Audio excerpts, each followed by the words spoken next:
హైదరాబాద్, అమరావతిలో real estate demand పూర్తిగా తగ్గిపోవడానికి కారణాలేంటి? అసలు ఏం జరుగుతుంది అనే విషయాలైతే తెలుసుకుందాం. దీని గురించి అయితే మాట్లాడేందుకు ప్రస్తుతం మనతో పాటు సీనియర్ జర్నలిస్ట్ సిఎస్ రావు గారు ఉన్నారు. నమస్తే అండి. సార్, హైదరాబాద్, అమరావతిలో మన 2 తెలుగు రాష్ట్రాల్లో చూసుకున్నట్టయితే కనుక రియల్ ఎస్టేట్ పూర్తిగా తగ్గిపోతుంది, పెరగడం లేదు అని చెప్పేసి మనం రోజు చూస్తూనే ఉన్నాము. సో అంటే దీని అంతటికి కారణం ఏంటి? సో ఇవన్నీ పెట్టుబడులు ఎక్కడ పెడుతున్నారు?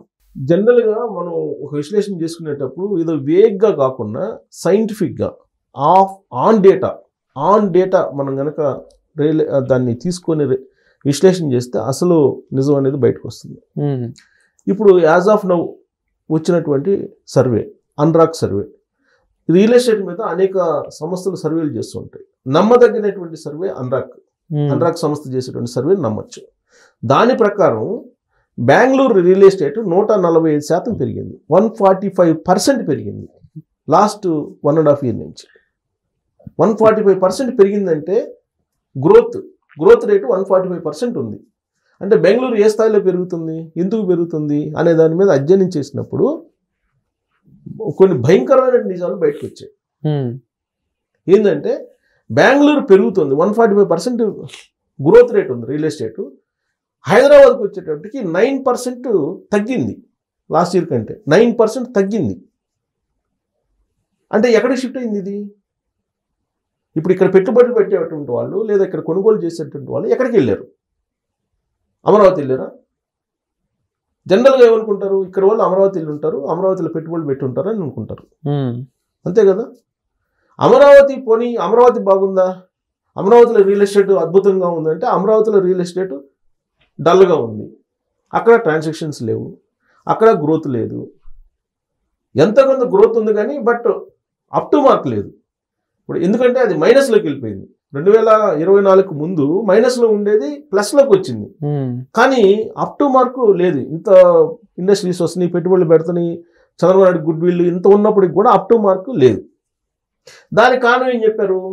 చంద్రబాబు నాయుడు గారు అమరావతి మరొక 33,000 ఎకరాలు కాకుండా 40,000 ఎకరాలు తీసుకోవాలనుకుంటున్నారు, అందుకని అది పడిపోయింది అని చెప్పి అంటున్నారు. రీజన్ అది కాదు. ఈ ఇన్వెస్టర్స్ అటు ఎన్ఆర్ఐ వాళ్ళు కానీ లేదా లోకల్ వాళ్ళు కానీ లేదా దేశీయంగా వివిధ ప్రాంతాలకు సంబంధించినటువంటి వాళ్ళు కానీ పెట్టుబడులు పెడుతుంటారు. స్థానికంగా ఉండేటువంటి వాళ్ళు ఎప్పుడు పెట్టుబడులు పెట్టరు, చాలా తక్కువ పెడుతుంటారు. ఓన్లీ వాళ్ళ అవసరాల కోసం మాత్రమే వ్యాపారాలు చేస్తుంటారు తప్పితే భారీగా పెట్టుబడులు పెట్టేటువంటి వాళ్ళు ఎవరు? ఎన్ఆర్ఐలు లేదంటే దేశీయంగా ఉండేటువంటి కుబేర్లు. వీళ్ళు పెట్టుబడులు పెట్టి రియల్ ఎస్టేట్ని ఒక రేంజ్కి తీసుకెళ్లేవాళ్ళు. ఇప్పుడు Hyderabad real estate office space చూస్తే ఆఫీస్ స్పేస్ డిమాండ్ తగ్గింది. ఈ అపార్ట్మెంట్లు ఫ్లాట్లు కొనుగోళ్లు 9% తగ్గింది హైదరాబాద్. ఇది మనం చెప్తున్న డేటా కాదు, అన్రాక్ సంస్థ నమ్మకమైన సంస్థ చెప్పినటువంటి సర్వే ఇది. సార్, అంటే కొనుగోలు తగ్గిందా లేదంటే రేట్స్ తగ్గాయా? కొనుగోలు తగ్గినాయి, ట్రాన్సాక్షన్ తగ్గినాయి. ఇప్పుడు రేట్లు మీరు అడిగారు అనుకోండి, ఎక్కడ దగ్గర పోయి రేట్లు అదే చెప్తారు వాళ్ళు. కొనుగోలు లేకుండా నువ్వే అడుగుతావు, అమ్మేవాడు నువ్వు ఉన్నావు, కొనేవాడు నేను ఉన్నావు, నువ్వు అడుగుతావు, ఈ రేటు చెప్తావు, నేను కామ్గా వచ్చేస్తా.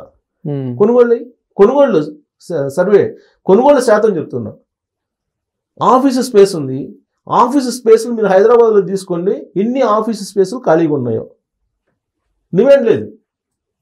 అదే బెంగళూరులో ఎందుకు డిమాండ్ ఉంది? బెంగళూరు డిమాండ్ 145% ఎందుకు పెరిగింది? ఇది చర్చించుకోవాలి. కారణం ఏంటి? దేశీయంగా ఉండేటువంటి పెట్టుబడిదారులు కానీ ఎన్ఆర్ఐలు కానీ లేదా హైదరాబాద్ బేస్డ్గా ఉండేటువంటి తెలుగు వాళ్ళు కానీ లేదా ఆంధ్రప్రదేశ్ బేస్డ్గా ఉండే తెలుగు వాళ్ళు కానీ మొత్తం బెంగళూరు వెళ్ళి పెట్టుబడులు పెడుతున్నారు. దానికి కారణం ఏంటి అనేది మనం లోతుగా కనుక విశ్లేషణ చేసుకుంటే ఫస్ట్ ఆంధ్రప్రదేశ్ నుంచి వద్దాం. ఆంధ్రప్రదేశ్లో చంద్రబాబు నాయుడు గారి అధికారంలో రాగానే కొంత మెరుగైనటువంటి స్థితిలో రియల్ ఎస్టేట్ ఉంది. ఆ సమయంలో చాలామంది అక్కడి నుంచి ఎగ్జిట్ అయ్యి వెళ్ళిపోయి ఎక్కడ పెట్టుబడులు పెట్టారు? తొలి రోజుల్లో హైదరాబాద్లో పెట్టారు.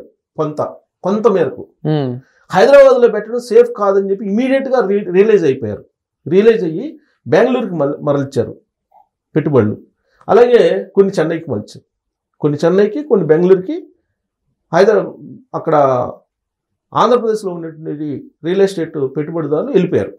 దానికి కారణం ఏంటి? అమరావతిలో లేదా ఆంధ్రప్రదేశ్లో పెట్టుబడి పెడితే రాజకీయపరమైన అనిశ్చితి ఎప్పటికైనా ఉంటుంది. మళ్ళీ ఒకవేళ గవర్నమెంట్ మారితే మన ఇన్వెస్ట్మెంట్కి గ్యారంటీ ఏంటి అనేటువంటి దాంతో ఆల్టర్నేటివ్ ఎతికారు. ఆల్టర్నేటివ్ ఎతికినప్పుడు ఇమీడియట్గా ఆంధ్రప్రదేశ్ వాళ్ళకి కనిపించేది ఏంటి? బెంగళూరు, హైదరాబాద్.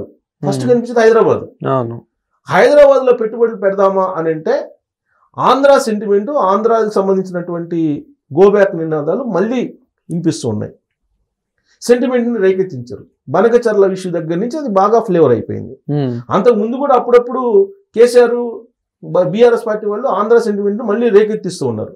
దాంతో హైదరాబాద్ కూడా సేఫ్ ప్లేస్ కాదు ఇన్వెస్ట్మెంట్కి మనకి ఎప్పటికైనా అని చెప్పి అక్కడ ప్రాపర్టీస్ అమ్ముకున్నటువంటి వాళ్ళు, అక్కడ పెట్టుబడిదారులు, అక్కడ ఉండే ఎన్ఆర్ఐలు వీళ్ళు బెంగళూరు షిఫ్ట్ అయిపోయారు.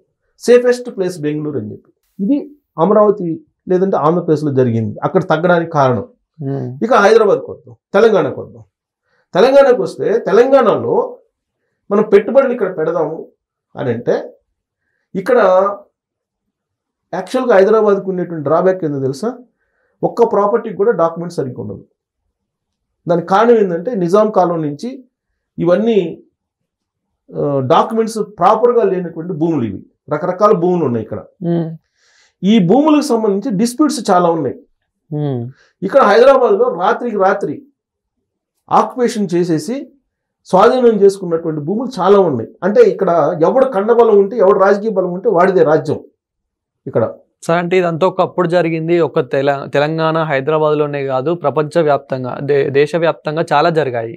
సో హైదరాబాద్లోనే జరిగిందని ఎలా చెప్తారు?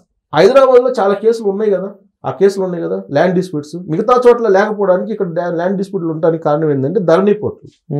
ధరణి పోర్టులు వచ్చిన తర్వాత అనేక భూముల ఇష్యూస్ వచ్చినాయి. ఇక్కడ భూముల ఇష్యూస్ వచ్చినాయి. ఇక్కడ ఇప్పుడు ఎన్ఆర్ఐలు ఇక్కడ పెట్టుబడులు పెట్టాలంటే వాళ్ళ భూములు మళ్ళా వాళ్ళు ఫ్లైట్ వేసుకుని ఇక్కడ దిగేటప్పటికి ఉంటాయో ఉన్నదో తెలియని పరిస్థితి.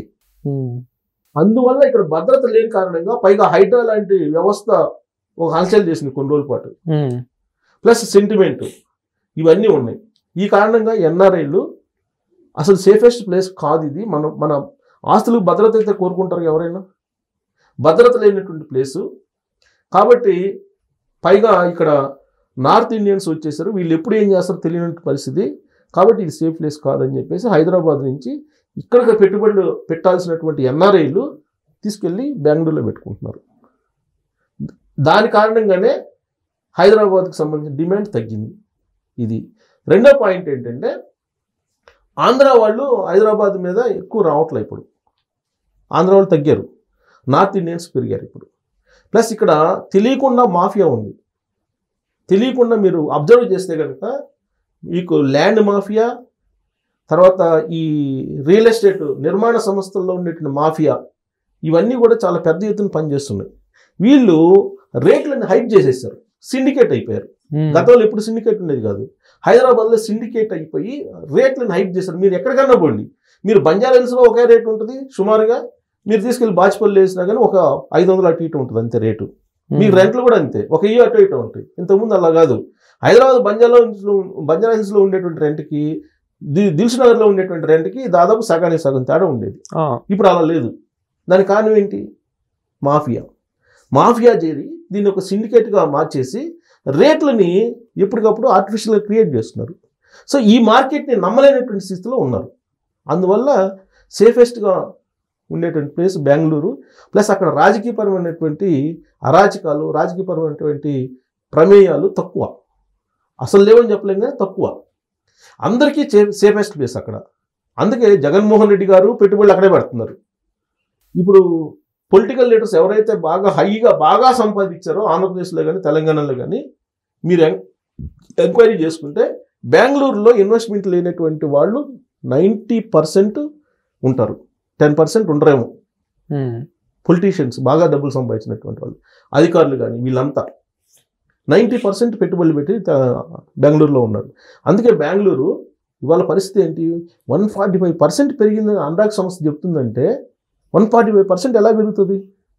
చెన్నైది కూడా స్వల్పంగా పెరిగింది. అంటే మరీ విపరీతంగా పెరగలేదు కానీ బెంగళూరుతే విపరీతంగా పెరిగింది. దానికి కారణం ఏంటి? హైదరాబాద్ లాంటి అట్మాస్ఫియర్ బెంగళూరులో ఉంది, చెన్నైలో లేదు. మళ్ళీ బెంగళూరులో ఉంది. ప్లస్ అక్కడ సేఫెస్ట్ ప్లేస్గా ఫీల్ అవుతున్నారు, అందువల్ల అక్కడికి మూవ్ అవుతుంది. ఆ కారణం చేత హైదరాబాదు, అమరావతి రెండు చోట్ల డిజాస్టర్లో ఉంది రియల్ ఎస్టేట్. రాబోయే రోజుల్లో ఇంకా డిజాస్టర్లోకి వెళ్ళే అవకాశం ఉందని చెప్పి రియల్ ఎస్టేట్ నిపుణులే చెప్తున్నారు.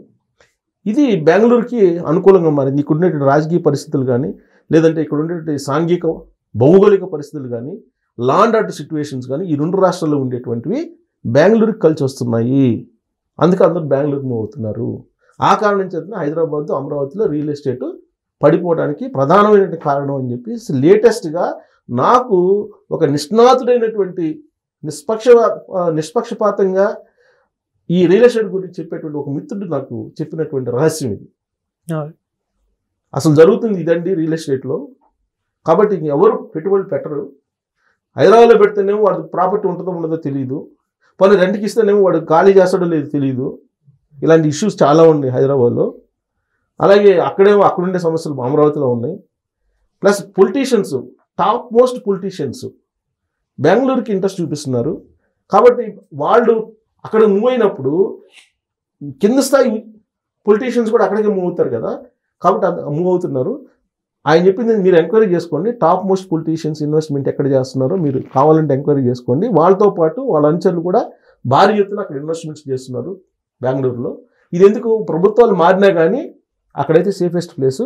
ఇక్కడ ప్రభుత్వాలు మారితే ఏమవుతుంది, మళ్ళీ గత ప్రభుత్వం యొక్క తాలూకు మొత్తం తవ్వు తీసి మొత్తం బయట పెడతారు. అక్కడైతే అలాంటి సిచ్యువేషన్ ఉండదు. కాబట్టి సేఫెస్ట్గా పొలిటీషియన్స్ టాప్ మోస్ట్ వాళ్ళే అక్కడికి వెళ్ళిపోతున్నారు. ఆ కారణం చేత ఈ రెండు చోట్ల రియల్ ఎస్టేట్ పెరిగే అవకాశం లేదు, ఇన్ని కారణాల చేత అని చెప్పి ఆయన చెప్పిన మాట. Thank you sir.